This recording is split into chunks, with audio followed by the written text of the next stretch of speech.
یہ 10 اونٹ ہر بار بڑھاتے گئے. جب 100 اونٹ پورے ہو گئے تب قرا اونٹوں کے نام نکلا. عبد المطلب نے 3 بار ایسا کیا تاکہ اطمینان ہو جائے. ہر بار 100 اونٹوں ہی کا قرا نکلا. اب انہیں اطمینان ہو گیا کہ یہی اللہ کو منظور ہے. زمزم کے کنویں کی ملکیت حاصل کرنے کے علاوہ عبد المطلب کی زندگی کا دوسرا اہم واقعہ ابرہہ کا بیت اللہ پر حملہ ہے. تاریخ میں اس کو واقعہ فیل کے نام سے یاد کیا جاتا ہے. ابرہہ ایک عیسائی سردار تھا. شاہ حبشہ نجاشی کی طرف سے یمن کا حاکم تھا. اس نے دیکھا کہ اہل عرب حج کے لیے مکہ مکرمہ جاتے ہیں اور خانہ کعبہ کا طواف کرتے ہیں، تو اس نے عیسائی مذہب کے نام پر یمن کے شہر صنعاء میں ایک عالیشان گرجا بنوایا. عرب میں اس گرجا کی خبر مشہور ہو گئی. قبیلہ کنانہ کا ایک آدمی وہاں گیا اور گرجا میں گندگی پھیلا کر بھاگ آیا. ابرہہ نے غصے میں آ کر قسم کھائی کہ کعبے کو ڈھا کر دم لے گا. چنانچہ وہ ایک لشکر جرار لے کر مکہ مکرمہ کی طرف روانہ ہوا.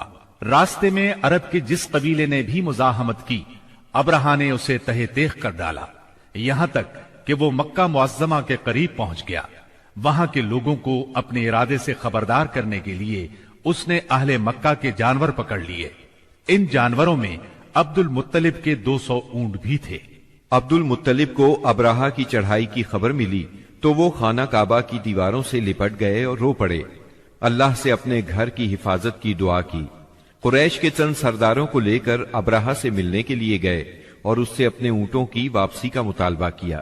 ابرہہ ان کی بات سن کر حیران ہوا اور بولا، تم نے اپنے اونٹوں کی واپسی کی تو بات کی، کعبے کے متعلق ایک لفظ بھی نہیں کہا. میں تو یہاں کعبے کو ڈھانے کے لیے آیا ہوں. عبد المطلب نے جواب دیا، اونٹ میری ملکیت ہیں، اس لیے ان کی رہائی کے لیے چلا آیا. کعبے کا مالک اللہ ہے جو اپنے گھر کو بچانے کی پوری طاقت رکھتا ہے. ابرہہ نے ان اونٹوں کی واپسی کا حکم دے دیا. یہ اپنے اونٹ لے کر مکہ معظمہ واپس آ گئے. 60-70 ہزار کا لشکر تھا اور اس میں 9 یا 13 ہاتھی تھے. اس لشکر نے آخر مکے پر چڑھائی کی. لشکر مکے کے نزدیک پہنچا تو محمود نامی ہاتھی نے مکے میں داخل ہونے سے انکار کر دیا اور وہیں بیٹھ گیا. ایسے میں اچانک باہر قلزم کی طرف سے پرندوں کا ٹڈی دل نظر آیا. ان کے پنجوں اور چونچوں میں کنکریاں تھیں. جن سپاہیوں پر وہ کنکریاں پڑتی ان کے اعضاء کٹنا شروع ہو جاتے. ان کنکریوں کے گرنے سے ابرہہ کی فوج اور ہاتھیوں کا جو حشر ہوا وہ بلا شبہ تاریخ عالم کا ایک نہایت حیرت ناک باب ہے. خود ابرہہ مشکل سے گرتا پڑتا صنعاء تک پہنچا اور نہایت دردناک عذاب میں گرفتار ہو کر یمن میں مرا. عربوں کے ہاں اس سال کو عام الفیل کہتے ہیں. ایک مدت تک یہی تقویمی سال شمار ہوتا رہا. قرآن کریم میں یہ واقعہ سورہ فیل میں بیان ہوا. کیا تم نے نہیں دیکھا کہ تمہارے پروردگار نے ہاتھی والوں کے ساتھ کیا کیا؟ کیا اس نے ان کا داؤں غلط نہیں کیا؟ اور اس نے ان پر جھنڈ کے جھنڈ پرندے چھوڑ دیے جو ان پر کھنگر کی پتھریاں پھینکتے تھے، تو اس نے ان کو ایسا کر دیا جیسے کھایا ہوا بھس. واقعہ فیل کے 50-55 دن بعد عبد المطلب کعبے کا طواف کر رہے تھے کہ انہیں پوتے کی ولادت کی خوشخبری ملی. 75 سالہ دادا بہت خوش ہوئے. نبی کریم صلی اللہ علیہ وسلم ان کے پیارے فرزند جناب عبداللہ کی یادگار تھے جن کی زندگی 100 اونٹوں کی قربانی دے کر بچائی گئی تھی. لیکن پھر اچانک وہ فوت ہو گئے. ان کی وفات سے بوڑھے باپ کو جو صدمہ پہنچا تھا پوتے کی ولادت سے ایک حد تک وہ کم ہو گیا. عبداللہ کی والدہ یعنی نبی صلی اللہ علیہ وسلم کی دادی کا نام فاطمہ بنت عمرو تھا. عبداللہ کے 2 سگے بھائی زبیر اور ابو طالب تھے. بی بی آمنہ سے نکاح کے بعد عبداللہ نے رواج کے مطابق 3 دن تک سسرال میں قیام کیا. اس کے بعد تجارت کی غرض سے شام چلے گئے. واپسی پر یثرب یعنی مدینہ منورہ میں ٹھہرے تاکہ اپنے والد کے حکم کے مطابق کھجوروں کا سودا کریں.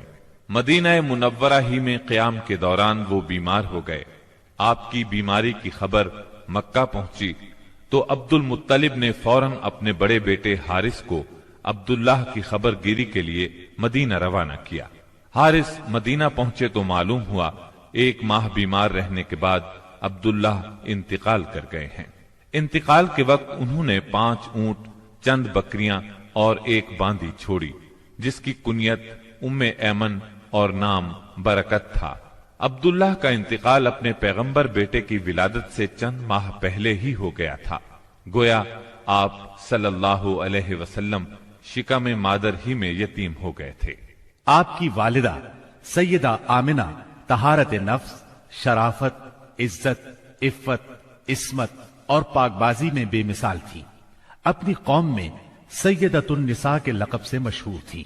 ددھیال اور ننہیال دونوں کے اعتبار سے آپ عرب کے بہترین قبیلے اور بہترین قوم میں سے تھیں۔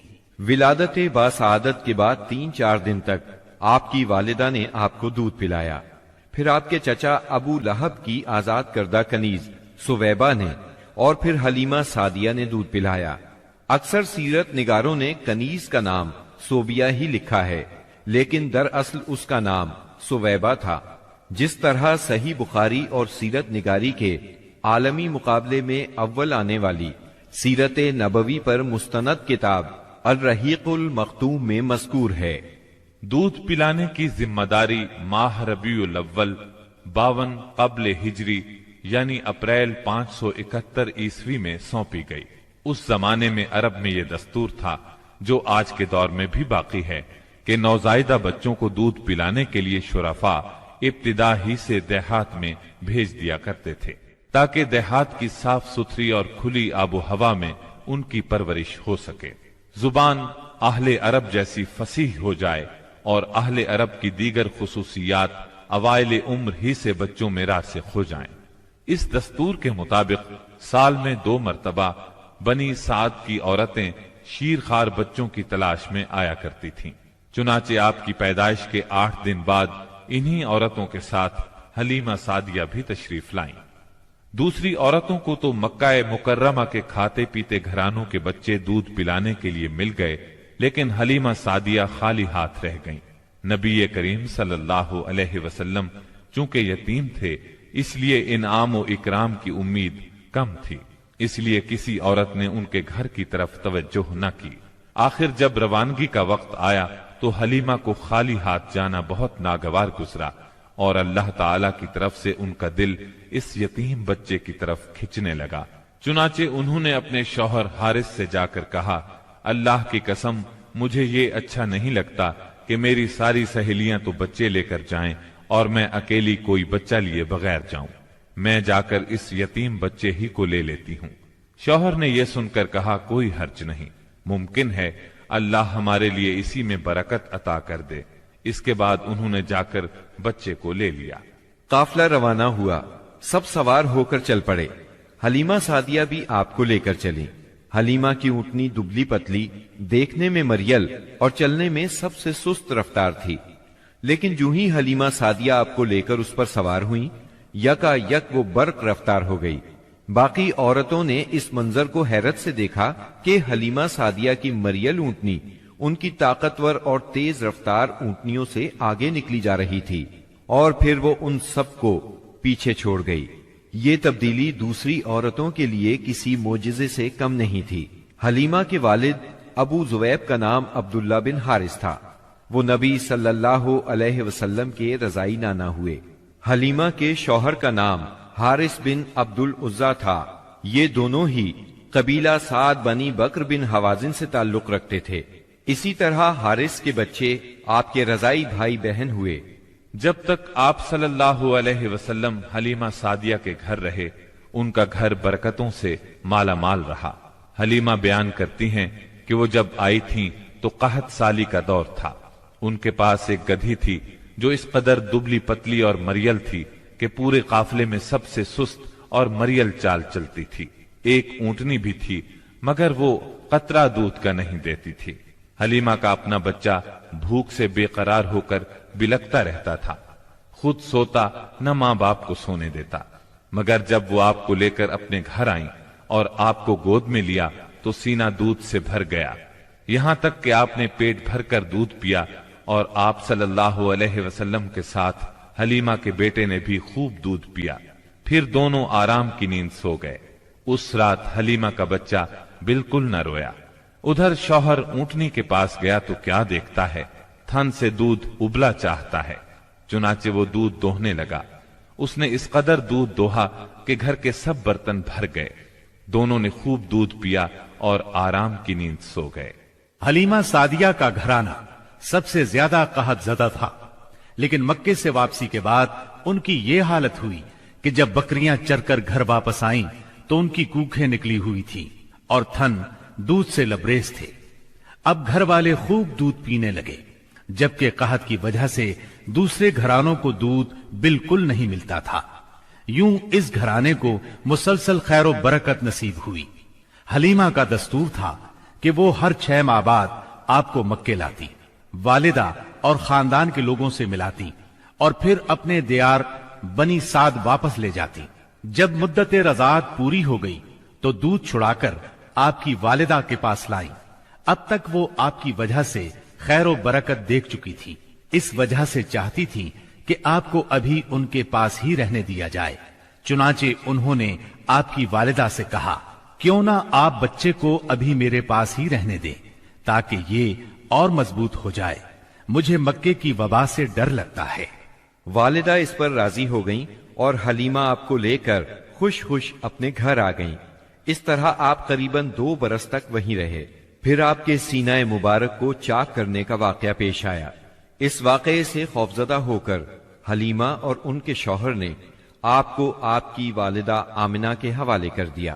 انس بن مالک رضی اللہ عنہ بیان کرتے ہیں، آپ بچوں کے ساتھ کھیل رہے تھے کہ جبریل علیہ السلام تشریف لائے، آپ کو لٹا کر سینہ چاک کر دیا، پھر آپ کا دل نکالا اور اس میں سے ایک لوتھڑا نکال کر فرمایا، یہ تم سے شیطان کا حصہ ہے۔ پھر دل کو سونے کے تشت میں زمزم کے پانی سے دھویا اور واپس سینہ مبارک میں رکھ دیا۔ ادھر بچے دوڑ کر حلیمہ سعدیہ کے پاس آئے اور کہنے لگے، محمد کو قتل کر دیا گیا۔ وہ لوگ فوراً آپ کے پاس پہنچے، دیکھا کہ رنگ اترا ہوا ہے۔ سیدنا انس کا بیان ہے کہ میں نبی اکرم صلی اللہ علیہ وسلم کے سینے پر سلائی کا نشان دیکھا کرتا تھا۔ اس واقعے کے بعد آپ کو مکے پہنچا دیا گیا اور آپ نے اپنی ماں کے سایہ محبت میں اپنے خاندان کے اندر کوئی 2 برس گزارے۔ پھر والدہ، دادا اور ام ایمن کے ساتھ مدینہ منورہ کا سفر کیا، جہاں آپ کے والد کی قبر بھی تھی اور دادا کا ننھیال بھی تھا۔ آپ مدینے میں 1 ماہ رہ کر واپس ہوئے تو راستے میں آپ کی والدہ بیمار ہو گئیں اور مقام ابوا پہنچ کر انتقال کر گئیں۔ انا للہ و انا الیہ راجعون، انہیں وہیں دفن کیا گیا۔ اب بوڑھے عبد المطلب آپ کو لیے مکے پہنچے۔ ان کے دل پر آپ کی والدہ کی وفات کی وجہ سے گہرا اثر تھا۔ آپ کے لیے ان کے دل میں ایسی محبت پیدا ہوئی کہ خود ان کے اپنے بیٹوں کے لیے ویسی محبت نہ تھی۔ وہ آپ کی بہت قدر کرتے، اپنی اولاد سے بڑھ کر چاہتے، خوب اکرام کرتے، اپنے لیے تیار کرائے گئے خاص فرش پر انہیں بٹھاتے، اس فرش پر کسی اور کو نہ بیٹھنے دیتے، پیٹھ پر ہاتھ پھیرتے، آپ کی نقل و حرکت دیکھ کر خوش ہوتے۔ انہیں یقین تھا کہ مستقبل میں آپ کی نرالی شان ہونے والی ہے، لیکن ابھی آپ کی عمر 8 برس 2 مہینے کی ہوئی تھی کہ عبد المطلب بھی انتقال کر گئے۔ اب آپ کے چچا ابو طالب نے آپ کی کفالت کا بیڑا اٹھایا۔ یہ آپ کے والد کے سگے بھائی تھے، انہوں نے بھی آپ سے خاص رحمت اور شفقت برتی۔ وہ مالدار تو نہ تھے، لیکن آپ کی کفالت کے بعد اللہ تعالیٰ نے ان کے تھوڑے سے مال میں اس قدر برکت دی کہ ایک آدمی کا کھانا پورے کنبے کے لیے کافی ہو جاتا تھا۔ خود آپ بھی صبر و قناعت کا نمونہ تھے، جو ملتا اسی پر قناعت فرماتے۔ جب آپ کی عمر 12 برس اور کہا جاتا ہے کہ مزید 2 ماہ اور 10 دن ہوئی تو آپ کے چچا ابو طالب نے تجارت کے لیے ملک شام جانے کا ارادہ کیا۔ آپ کو ان کی جدائی بہت گراں گزری۔ ابو طالب خود بھی متاثر ہوئے، لہذا آپ کو اپنے ساتھ لے لیا۔ قافلہ ملک شام کی حدود میں پہنچا تو شہر بصرہ کے قریب پڑاؤ کیا۔ بحیرہ نامی عیسائیوں کا ایک راہب اپنے گرجے سے نکل کر ان کے پاس آیا اور قافلے کے درمیان سے گزر کر نبی صلی اللہ علیہ وسلم کے پاس پہنچا. پھر آپ کا ہاتھ پکڑ کر بولا، یہ دنیا کے سردار ہیں، پروردگار عالم کے رسول ہیں، اللہ انہیں رحمت عالم بنا کر بھیجے گا. میں انہیں مہر نبوت سے بھی پہچانتا ہوں. یہ کندھے کے نیچے نرم ہڈی کے پاس سیب کی طرح ہے، اور ہم اس کا ذکر اپنی کتابوں میں بھی پاتے ہیں. پھر اس نے قافلے کی دعوت کی اور ابو طالب سے کہا، انہیں یہاں سے واپس بھیج دیں، ملک شام نہ لے جائیں، کیونکہ انہیں یہودیوں سے خطرہ ہے. اس پر ابو طالب نے غلاموں کے ہمراہ آپ کو مکے بھیج دیا. جب آپ کی عمر 15 برس ہوئی تو ذیقات کے مہینے میں اکاس کے بازار میں ایک لڑائی ہوئی. اس لڑائی میں ایک طرف قریش کے قبائل تھے اور دوسری طرف قیس اور اعلان کے قبائل تھے. دونوں میں گھمسان کا رن پڑا.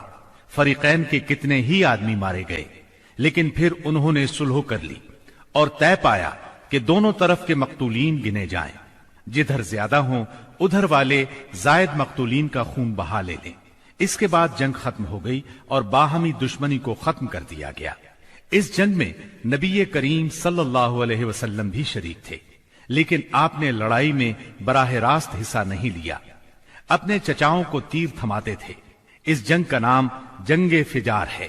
یہ نام اس لیے مشہور ہوا کہ اس میں حرام مہینے کی حرمت پامال کی گئی. فجار نام کے واقعات 4 بار پیش آئے. ہر سال ایک واقعہ پیش آتا رہا. جنگ فجار والا واقعہ آخری تھا. اس سے پہلے کے 3 واقعات میں ہلکے پھلکے جھگڑے ہوئے. شدید لڑائی صرف اسی چوتھے واقعے میں ہوئی. اس جنگ کے بعد ذیقعد ہی کے مہینے میں 5 قبائل کے درمیان ایک عہد نامہ طے پایا. اس عہد نامے کو حلف الفضول کہا جاتا ہے. ان قبائل کے نام یہ ہیں: بنو ہاشم، بنو مطلب، بنو اسد، بنی عبد العزا، بنو زہرہ اور بنو تیم. اس کی وجہ یہ ہوئی کہ یمن کا ایک آدمی اپنا سامان تجارت لے کر مکے آیا. عاص بن وائل نے اس سے وہ مال خرید لیا، لیکن قیمت ادا نہ کی. اس نے بنو عبد الدار، بنو مخزوم، بنو سہم اور بنو عدی سے فریاد کی، لیکن انہوں نے کوئی توجہ نہ دی. چنانچہ اس نے ابو قبیس کے پہاڑ پر چڑھ کر چند اشعار پڑھے، جن میں اپنی مظلومیت کا نقشہ کھینچا اور آواز لگائی کہ کوئی تو اس کا حق دلانے کے لیے اس کی مدد کرے. اس پر زبیر بن عبد المطلب نے دوڑ دھوپ کی، لہٰذا اس قبیلے کے افراد بنو تیم کے سردار عبداللہ بن جدعان کے گھر میں جمع ہوئے اور آپس میں عہد و پیمان کیا کہ مکے میں جو بھی مظلوم نظر آئے، خواہ مکے کا رہنے والا ہو یا کسی اور جگہ کا، یہ سب اس کی حمایت میں اٹھ کھڑے ہوں گے. انہوں نے عاص بن وائل سے بھی اس کا حق لے کر اس کے حوالے کیا. اس عہد و پیمان میں آپ بھی اپنے چچاؤں کے ساتھ تھے. نبوت سے سرفراز ہونے کے بعد آپ فرمایا کرتے تھے، میں عبداللہ بن جدعان کے مکان پر ایک ایسے معاہدے میں شریک ہوا کہ مجھے اس کے بدلے سرخ اونٹ بھی پسند نہیں، اور اگر میں اس کے لیے اسلام کے دور میں بلایا جاتا تو ضرور جاتا. نبی اکرم صلی اللہ علیہ وسلم یتیم پیدا ہوئے اور اپنے دادا پھر چچا کی کفالت میں رہے. والد سے وراثت میں جو کچھ ملا تھا اس سے کچھ نہیں ہو سکتا تھا. چنانچہ جو ہی آپ ہلکے پھلکے کام کرنے کے لائق ہوئے، اپنے رضائی بھائیوں کے ساتھ دیار بنی سعد میں بکریاں چرانے لگے. پھر جب مکہ معظمہ آئے تو وہاں بھی چند قیرات کے عوض اہل مکہ کی بکریاں چرائیں. قیرات 1 دینار کا 20واں یا 24واں حصہ ہوتا ہے، جس کی قیمت اس زمانے میں بمشکل 80-90 روپے سمجھ لیں. کم عمری میں بکریاں چرانا انبیاء کی سنت ہے. ایک بار عہد نبوت میں آپ نے فرمایا، کوئی بھی نبی نہیں گزرا مگر اس نے بکریاں ضرور چرائیں. پھر جب آپ جوان ہو گئے تو تجارت شروع کی. بعض روایات کی روح سے آپ صائب بن ابی صائب کے ساتھ مل کر تجارت کرتے تھے. آپ تجارت میں بہترین ساتھی تھے. لین دین کے معاملے میں لڑتے جھگڑتے تھے، نہ بحث کرتے تھے. تمام معاملات میں آپ حد درجے امانت دار، سچے اور پرہیزگار مشہور تھے. زندگی کے سبھی میدانوں میں آپ کا یہی طریقہ تھا. اسی بنا پر آپ کا لقب ہی امین مشہور ہو گیا تھا. ان تمام وجوہات کی بنا پر آپ کی شہرت سن کر سیدہ خدیجہ نے آپ کو تجارت کے لیے اپنے مال کی پیشکش کی۔ وہ عزت اور مال دونوں لحاظ سے قریش کی ایک معزز خاتون تھی۔ لوگوں کو اجرت دے کر اپنا مال تجارت کے لیے بھیجا کرتی تھی۔ اس پیشکش کے ساتھ انہوں نے یہ بھی کہا کہ وہ آپ کو سب سے اچھی اجرت دیں گی۔ چنانچہ آپ نے ان کے غلام میسرہ کے ساتھ شام کا سفر کیا، وہاں خرید و فروخت کی۔ اس خرید و فروخت میں بہت زیادہ نفع ہوا، اس قدر برکت ہوئی کہ پہلے کبھی اتنا منافع نہیں ہوا تھا۔ شام سے آپ مکہ واپس آئے اور سیدہ کی امانت انہیں سونپی۔ سیدہ خدیجہ نے امانت اور برکت کا یہ حال دیکھا تو حیرت زدہ رہ گئیں۔ ادھر میسرہ نے بھی آپ کی باتیں انہیں بتائیں۔ تب سیدہ نے محسوس کر لیا کہ انہیں ان کی مراد مل گئی ہے، چنانچہ انہوں نے آپ سے اپنی سہیلی کے ذریعے سے شادی کی خواہش ظاہر کی۔ انہوں نے سیدہ خدیجہ کے چچا عمرو بن اسد کو پیغام بھیجا۔ اس طرح بات طے ہوئی۔ نکاح کا خطبہ ابو طالب نے پڑھا، اس میں اللہ کی حمد و ثنا کی، پھر آپ کے فضل و شرف کا ذکر کیا۔ اس کے بعد ایجاب و قبول کے الفاظ کہے اور مہر بیان کیا۔ یہ ملک شام کے سفر سے واپسی کے 2 مہینے اور چند دن بعد کی بات ہے۔ اس وقت آپ کی عمر 25 سال تھی اور سیدہ خدیجہ کی عمر 40 سال تھی۔ سیدہ خدیجہ کی شادی پہلے عتیق بن عائز مخزومی سے ہوئی تھی، وہ انتقال کر گیا تو ابو حالہ تیمی سے ہوئی، اس سے ایک بچہ بھی ہوا، مگر پھر ابو حالہ بھی فوت ہو گیا۔ اس کے بعد بڑے بڑے سرداران قریش نے شادی کا پیغام دیا، مگر سیدہ خدیجہ راضی نہ ہوئیں، یہاں تک کہ اللہ تعالی نے انہیں آپ کی طرف مائل کر دیا، اور اس طرح سیدہ کو آپ صلی اللہ علیہ وسلم کی زوجیت کا شرف حاصل ہوا۔ سیدہ خدیجہ نبی صلی اللہ علیہ وسلم کی پہلی بیوی تھی۔ ان کے جیتے جی آپ نے کسی اور سے شادی نہ کی۔ آپ کی تمام اولاد بھی انہی سے ہوئی، صرف ابراہیم ماریا قبطیہ سے ہوئے۔ آپ کی اولاد کے نام یہ ہیں: پہلے قاسم پیدا ہوئے، پھر زینب، پھر رقیہ، پھر ام کلثوم، پھر فاطمہ، پھر عبداللہ۔ بعض مورخوں نے تعداد اولاد اور اولاد کی ترتیب اس سے مختلف بھی لکھی ہے۔ آپ صلی اللہ علیہ وسلم کے تمام لڑکے بچپن میں فوت ہو گئے، البتہ تمام بچیوں نے عہد نبوت کو پایا، اسلام لائیں اور ہجرت بھی کی، اور سب کی سب آپ کی زندگی ہی میں انتقال کر گئی۔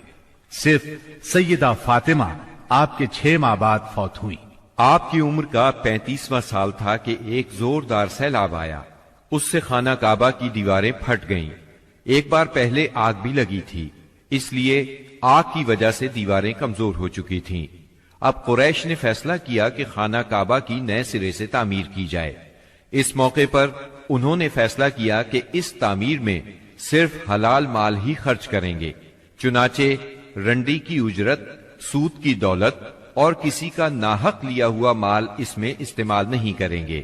انہیں خانہ کعبہ گراتے ہوئے ڈر بھی لگ رہا تھا کہ کہیں اللہ کا عذاب نہ ٹوٹ پڑے۔ آخر کار ولید بن مغیرہ نے یہ کہہ کر ڈھانا شروع کر دیا کہ اللہ مصلحین کو ہلاک نہیں کرتا۔ جب لوگوں نے دیکھا کہ اسے کچھ نہیں ہوا تو وہ بھی اس کام میں شریک ہو گئے اور سیدنا ابراہیم علیہ السلام والی بنیاد تک خانہ کعبہ گرا ڈالا۔ اس کے بعد تعمیر شروع کی۔ تعمیر کے لیے ہر قبیلے کا الگ الگ حصہ مقرر تھا۔ معززین اپنے کاندھوں پر پتھر لاتے اور ڈھیر لگاتے۔ نبی کریم صلی اللہ علیہ وسلم اور آپ کے چچا عباس بھی پتھر ڈھو رہے تھے۔ تعمیر کا کام باقوم نامی ایک رومی معمار کر رہا تھا۔ مال چونکہ اس قدر جمع نہ ہو سکا تھا کہ سیدنا ابراہیم علیہ السلام والی بنیادوں پر تعمیر مکمل کی جا سکتی، اس لیے شمال کی طرف سے قریباً 6 ہاتھ چھوڑ کر اس پر ایک چھوٹی سی دیوار اٹھا دی گئی تاکہ علامت باقی رہے کہ یہ بھی خانہ کعبہ کا حصہ ہے۔ اس کو ہجر اور حتیم کہتے ہیں۔ جب دیوار حجر اسود تک اٹھ گئی تو ہر سردار نے چاہا حجر اسود کو اس کی جگہ رکھنے کا شرف اسے حاصل ہو۔ اس پر سخت جھگڑا اٹھ کھڑا ہوا جو 4-5 روز تک جاری رہا۔ کسی طرح فیصلہ نہ ہو پایا کہ حجر اسود کون رکھے گا، اور قریب تھا کہ حرم میں خون ریزی ہو جائے، لیکن ابو امیہ کی ایک تجویز سب نے منظور کر لی۔ ابو امیہ سب سے زیادہ عمر رسیدہ تھا۔ اس نے کہا، میری تجویز یہ ہے کہ کل صبح مسجد حرام کے دروازے سے جو شخص سب سے پہلے داخل ہو اس سے فیصلہ کرا لیا جائے، یعنی وہ جس کے حق میں فیصلہ دے دے حجر اسود وہی اس کی جگہ پر رکھے گا۔ دوسرے دن صبح سویرے جو شخص سب سے پہلے داخل ہوا وہ نبی اکرم صلی اللہ علیہ وسلم تھے۔ قریش آپ کو دیکھتے ہی بول پڑے، هذا الامین رضینا هذا محمد، یہ تو محمد ہیں جو کہ امین ہیں، ہم ان سے راضی ہیں۔ پھر آپ ان کے نزدیک پہنچے تو آپ کو تفصیل سنائی گئی۔ آپ نے اس مسئلے کا حل یہ نکالا کہ ایک چادر لی، اس میں حجر اسود کو رکھا اور سب سرداروں سے کہا، اس چادر کو سب لوگ کناروں سے پکڑ کر اٹھائیں۔ سب نے ایسا ہی کیا۔ جب چادر حجر اسود کی جگہ پہنچ گئی تو آپ نے اپنے مبارک ہاتھوں سے حجر اسود کو اس کی جگہ پر رکھ دیا۔ یہ اس قدر عمدہ فیصلہ تھا کہ سب خوش ہو گئے۔ نبی کریم صلی اللہ علیہ وسلم بچپن ہی سے عقل سلیم کے مالک تھے، پاک دامن تھے، بھرپور قوت کے مالک تھے۔ جوانی اور پختگی کا زمانہ آیا تو آپ کی خوبیاں اور زیادہ نکھر کر سامنے آئیں۔ آپ درست سوچ، صحیح نظر، بہترین اخلاق اور عمدہ عادات کا سب سے بلند نمونہ تھے۔ سچائی اور امانت، صبر و شکر، حیا اور وفا، خیر خواہی اور تواضع سبھی میں ممتاز تھے۔ بھلائی اور احسان میں آپ کا کوئی ثانی نہیں تھا۔ ابو طالب نے کیا خوب کہا ہے، وہ گورے مکھڑے والا جس کی برکت سے ابر رحمت برستا ہے، وہ یتیموں کا سہارا اور بیواؤں کا نگہبان ہے۔ آپ بہت صلہ رحمی کرنے والے تھے، لوگوں کا بوجھ اپنے سر لیتے تھے، کنگال کی ایسی مدد فرماتے کہ مالدار ہو جاتا یا روزگار سے لگ جاتا، مہمان کی مہمانی کرتے اور مصیبت کے مارے ہوں سے تعاون فرماتے۔ اللہ تعالیٰ نے آپ کی حفاظت اور نگہبانی کا خاص انتظام فرمایا تھا، اور قوم کے اندر پھیلی ہوئی خرافات اور برائیوں کے خلاف آپ کے دل میں نفرت ڈالتی تھی۔ چنانچہ آپ بتوں کی عید پر حاضر ہوتے، نہ شرک کے میلوں میں جاتے اور نہ آپ آستانوں یا غیر اللہ کے نام پر ذبح کیا ہوا جانور کھاتے، نہ بتوں ہی کو چھوتے اور نہ ان سے تقرب حاصل کرتے تھے۔ لات اور عزا کی قسم تو سننا بھی گوارا نہ فرماتے۔ شراب نوشی اور کھیل کود کی مجلسوں سے آپ انتہائی دور تھے۔